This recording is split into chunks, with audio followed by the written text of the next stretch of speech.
छत्तीसगडमधील बिजापूर जिल्ह्यात एका पत्रकाराची निर्घृण हत्या करण्यात आली आहे। तो 3 दिवसापासून बेपत्ता होता आणि आता एका कंत्राटदाराच्या आवारातील सेप्टिक टँकमधून त्याचा मृतदेह सापडला आहे। धक्कादायक बाब म्हणजे मृत झालेल्या पत्रकाराने बस्तरमधील 120 कोटी रुपयाच्या रस्ते बांधकाम प्रकल्पातील कथित घोटाळा समोर आणला होता। हा घोटाळा समोर आणल्यानंतर सरकारने कंत्राटदाराच्या कारभाराची चौकशी सुरू केली आणि त्यानंतरच हा पत्रकार बेपत्ता झाला होता आणि अखेर काल संध्याकाळी त्याचा मृतदेह सापडला।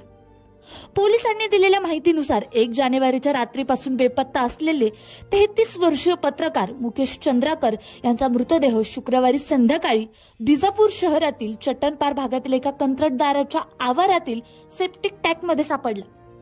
मुकेश चंद्राकर बस्तर जंक्शन नावाने यूट्यूब चॅनल चालवत होते। या प्रकरणाची छत्तीसगडचे मुख्यमंत्री विष्णुदेव यांनी गंभीर दखल घेतली असून गुन्हेगारांना कठोर शिक्षा दिली जाईल असं त्यांनी म्हटलं आहे। मुकेश चंद्राकर यांचा मृतदेह ज्या जागेतून सापडला तो परिसर देखील कंत्राटदार सुरेश चंद्राकर यांचा असल्याची माहिती पोलिसांना मिळाली आहे। बिजापूरचे रहिवासी पत्रकार मुकेश चंद्राकर हे 1 जानेवारीच्या रात्रीपासून घरातून बेपत्ता होते। यानंतर त्यांचा मोठा भाऊ युगेश चंद्राकर याने पोलीस ठाण्यात तक्रार दाखल केली होती। मुकेश चंद्राकर बेपत्ता झाल्याची माहिती मिळताच पोलिसांनी त्यांचा शोध सुरू केला।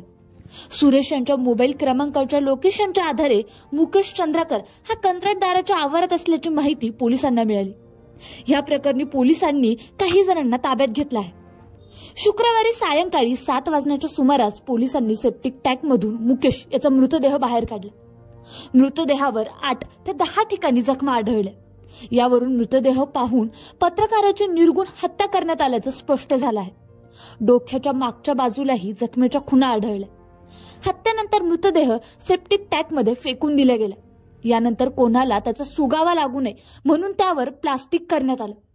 शुक्रवारी सायंकाळी 4:30च्या सुमारास पोलिसांनी सेप्टिक टँकचे फ्लोरिंग तोडले तेव्हा आतमध्ये मृतदेह सापडला।